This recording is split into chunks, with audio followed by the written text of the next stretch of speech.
तो हेलो दोस्तों, आ चुका है आपके लिए कोडिंग राउंड 7 जिसका आप लोगों को बेसब्री से इंतजार था। वो आ चुका है कोडिंग राउंड 7। पूरा का पूरा जो है आपका वो एरे पे बेस्ड है।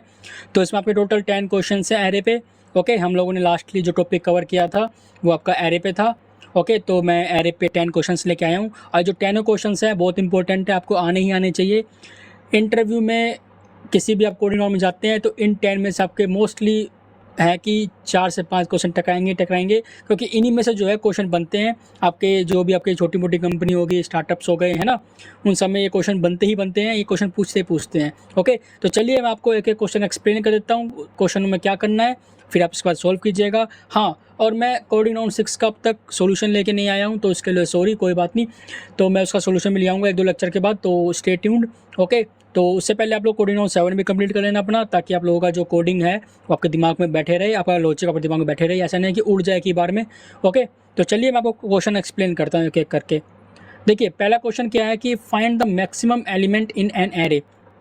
देखिए, आपको एक एरे लेना है। ओके, तो इस बार जो आप बनाओगे वो सब बनाओगे यूज़र इनपुट लेके। Okay, user input in the sense आपने देखा है यूज़र इनपुट कैसे लेते हैं। तो आपको क्या करना है, यूज़र इनपुट से लेना है जो एरे के एलिमेंट्स, वो आपके डिपेंड है, आप 4 लो, 5 लो, 10 लो, 20 लो, कितने भी लो। ओके, जैसे मान लीजिए यूज़र ने 5 एलिमेंट डाला, 1 2 3 4 5, ठीक है। तो उसमें ये आपको निकालना है, फाइंड करके निकालना है कि सबसे लार्जेस्ट एलिमेंट कौन सा है। तो यहाँ पे 1 2 3 4 5 में सबसे लार्जेस्ट एलिमेंट कौन सा है, 5। तो आपको आउटपुट 5 आना चाहिए, चाहे यूज़र 1 2 3 4 5 दे, चाहे 98 99 100 220 कितना कुछ दे दे, उसमें से जो लार्जेस्ट एलिमेंट है वो निकाल के लाना है। क्वेश्चन नंबर 2 देखते हैं, find the minimum element in array. बिल्कुल सेम क्वेश्चन है, पहले क्वेश्चन में हमें निकालना था मैक्सिमम, इसमें निकालना है minimum element in an array. Okay, हो जाएगा, सिंपल है। ठीक है, आगे बढ़ते हैं। Sum of all elements in an array. Okay, अब हमें क्या करना है, इस क्वेश्चन में हमें सम ऑफ ऑल एलिमेंट्स निकालना है। अब इस सम ऑफ ऑल एलिमेंट्स मतलब क्या है, जैसे मान लीजिए आपने यूज़र से 5 एरे का एलिमेंट्स लिए, मान लीजिए लिया आपने एग्जांपल तौर पे 1 2 3 4 5, ठीक है। तो आपको इन सब का सम करना है, 1 + 2 + 3 + 4 + 5 क्या होगा, तो आपको इन सब का सम करके आउटपुट दिखाना है। तो यही होता है आपका sum of all elements in an array. अगर मैं एग्जांपल हूँ दूसरा, जैसे मान लीजिए यूज़र ने 10 नंबर डाले, ठीक है, 20 30 50 60 80, ठीक है। तो 20 + 30 + 50 + 60 80 जो भी नंबर डालेगा वो, उन सब के सम निकालने हैं आपको। तो आई होप आप लोगों को इस क्वेश्चन समझ में आ चुका होगा, सम ऑफ ऑल एलिमेंट्स। तो चलिए आगे बढ़ते हैं अब क्वेश्चन नंबर 4 की तरफ। Reverse the element of an array. हमें कुछ नहीं करना है, जैसे हम लोग एरे प्रिंट करते थे तो एरे जो हम लोगों ने जिस ऑर्डर में डाला है वो उस ऑर्डर में प्रिंट होकर आता था। अब हमें क्या करना है, उसको रिवर्स ऑर्डर में प्रिंट करना है। मैंने आपको एग्जांपल एरे वाले पार्ट 1 या पार्ट 2 में पढ़ा दिया था कि कैसे how to reverse the array, है ना। तो वहाँ पर जाकर आप चेक कर सकते हो, लेकिन खुद से आप लॉजिक बिल्डिंग करो, आपके लिए बेनिफिशियल है। आपको क्या करना है, एरे को रिवर्स ऑर्डर में प्रिंट करके निकालना है। आगे क्या है भाई, find the second largest element in an array. देखिए, आपको सेकंड लार्जेस्ट एलिमेंट निकालना है। Second largest in the sense, मान लीजिए यूज़र ने 5 इनपुट दिया, 10 20 30 40 50, ठीक है, 5 इनपुट आ गए। तो इनमें सेकंड लार्जेस्ट कौन सा है, देखिए सबसे लार्जेस्ट कौन है, 50। तो उससे छोटा क्या है, 40।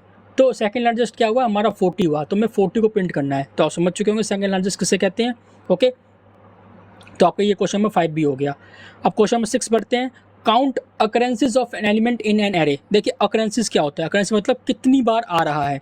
मान लीजिए एक यूज़र से बोला गया कि आप 10 एलिमेंट इनपुट करो, मान लीजिए उसने 1 1 1 2 2 2 3 3 3 5 5 5 5 करके इसने एलिमेंट डाल दिए, ठीक है। तो हमें चेक करना है कि यूज़र ने जो नंबर डाला है उसका रिपीटेशन कितनी बार है। मान लीजिए मैंने कहा यूज़र से कि आप कोई 10 नंबर डालो, तो उसने क्या किया, 5 बार 1 डाल दिया और 2 बार 2 डाल दिया और 3 बार क्या किया उसने, 3 डाल दिया। तो यहाँ पे अकरेंसेस क्या हुए, एक जो है उसने डाला है वो 5 बार डाला है, 2 कितने बार डाला है, 2 बार डाला, 3 कितने बार डाला, 3 बार डाला है ना। तो ये आपका हो गया ऑकरेंसेस कि वो एक नंबर है वो कितनी बार रिपीट हो रहा है उस प्रोग्राम में। तो ये आपका ऑकरेंसेस हो गया। तो आपको ये निकालना, ये भी आसान है काफ़ी। काउंट नाम से एक वेरिएबल लेना, फिर जैसे जैसे वो उस मतलब कि पर्टिकुलर चीज़ में मिलता जाएगा वो काउंट बढ़ता जाएगा और शो कर देना कि हाँ भाई ये नंबर इतनी बार है, ये नंबर इतनी बार है। चलिए क्वेश्चन नंबर 7 क्या है, check if an array is sorted और नॉट। सॉर्टेड मतलब क्या होता है, जैसे मान लीजिए यूज़र ने 10 नंबर डाले, 20 80 19, 18, फिर 86, फिर 90 ऐसे डाले। तो आपको चेक करना है कि वो सॉर्टेड है या नहीं है। सॉर्टेड मतलब वो असेंडिंग से डिसेंडिंग फॉर्म में है या नहीं है।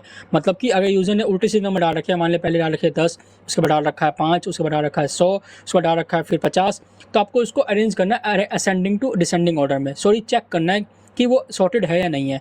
तो सॉर्टेड मतलब क्या होता है समझ गए आप लोग। सबसे पहले सबसे छोटा नंबर आएगा, उसके बाद उससे बड़ा नंबर आएगा, उसके बाद उससे बड़ा नंबर आएगा, उसके बाद उससे बड़ा नंबर आएगा। ठीक है, फिर आपको चेक करना है कि हाँ भाई यूज़र ने जो नंबर डाला है वो एक्चुअली सॉर्टेड है या नहीं है, तो आपको चेक करके दिखाना है। ठीक है, इस प्रोग्राम को आप ऐसे भी कर सकते हो या फिर दूसरा प्रोग्राम ले लो इस जगह पे कि एरे सॉर्ट करना। ठीक है, सिंपली आप कर लेना एरो सॉर्ट। ठीक है, अभी आप लोग फिलहाल अभी आपसे होता है तो वेल एंड गुड है, नहीं होता है तो बस सिंपल कर देना, एरे को सॉर्ट करना है।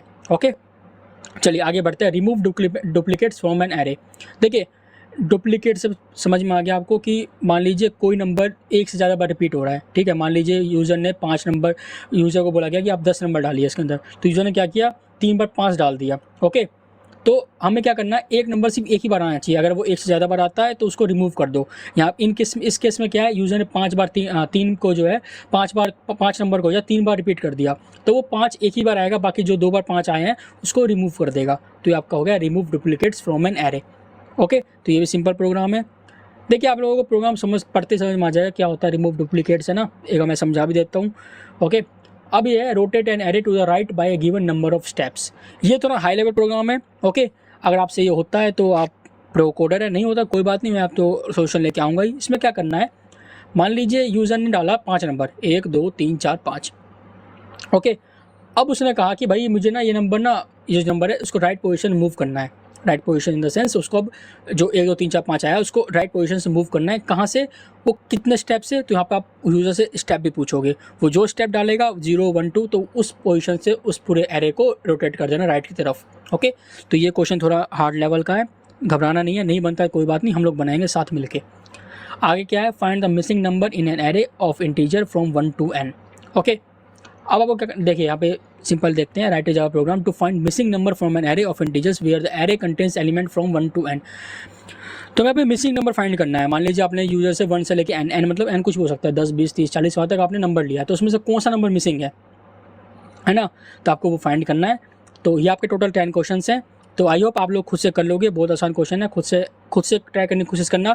नहीं बनता है तो कोई बात नहीं, डिसअपॉइंट नहीं होना है। मैं कोडिंग राउंड 7 का सोल्यूशन लेके आऊँगा, लेकिन उससे पहले मैं कोडिंग राउंड 6 का सोल्यूशन लेके आऊँगा 2-3 लेक्चर के बाद, तो उसको आप देख लेना। ओके, 2-3 लेक्चर है, 1-2 लेक्चर बाद ले आऊँगा, फिर ज़्यादा लंबा टाइम हो जाएगा ना। फिर इसका सोल्यूशन भी लेके आना है, फिर कोडिंग राउंड 8 भी लेके आना है, उसका भी तैयारी कर ही रहा हूँ मैं। ओके, तो ये आपका एरे पे क्वेश्चंस हैं और ये सिंपल क्वेश्चंस है। ठीक है, इसमें से ही आपका डेफिनेटली है आपका 8 से 10 क्वेश्चन जो मैंने दिए हुए हैं, इसमें 4 से 5 क्वेश्चन जो है आपका इंटरव्यू में पूछता है। अगर आप सिंपल किसी भी छोटी मोटी कंपनी स्टार्टअप में जाएँ तो आपसे इसमें से 4-5 क्वेश्चन पूछता ही है। एग्जांपल बताता हूँ आपको मैं, से रिवर्स द एरे एलिमेंट हो गया, काउंट करेंसीज हो गया, एरे सॉर्टेड है कि नहीं है, रिमूव डुप्लीकेट्स है कि नहीं है। ठीक है, ये हो गया क्वेश्चन, ये तो आपको एमएनसी वगैरह में पूछ ही लेता है। ठीक है, तो ये आपके क्वेश्चन जो है पूछते हैं, इससे बाहर कोई क्वेश्चन नहीं होता है। ठीक है, होता होगा 3-4 क्वेश्चन होते हैं, वो बाद में देखेंगे कभी। ठीक है, अभी फिलहाल के लिए आप लोग 10 क्वेश्चन प्रैक्टिस करो। If you are doing this questions then you are great programmer. Okay, तो चलिए मैं कोडिंग राउंड 7 का लेक्चर यहीं बंद करता हूँ। और हाँ, ये प्लेलिस्ट को ज़्यादा से ज़्यादा दोस्तों के साथ शेयर कीजिए ताकि वो लोग भी कोडिंग राउंड का फ़ायदा उठा सके, वो लोग देख सके कि एक्चुअल कोडिंग राउंड कैसे होते हैं। देखिए, सारे अपडेटेड कंटेंट है, कोई मैं पिछला कंटेंट लेके नहीं आ रहा हूँ, जो 2024 में चल रहा है वही लेके आ रहा हूँ। ओके, और आने वाले जो प्लेलिस्ट होंगे जैसे कि SQL पे हो गया, HTML CSS पे हो गया, स्प्रिंग बूट पे हो गया, स्प्रिंग पे हो गया, स्प्रिंग MVC पे हो गया, है ना, तो वो भी सारे अपडेटेड कंटेंट रहेंगे। ऐसे नहीं है कि 5-10 साल पुराने कॉन्सेप्ट लेके आऊँगा। ठीक है, जो चीज़ अब प्रेजेंट में चल रही है वो चल रही है। ओके, तो आप लोग प्लेलिस्ट ट्यून्ड रहिए। ठीक है, और मैं मिलता हूँ सर नेक्स्ट लेक्चर में, तब तक बाय एंड टेक केयर।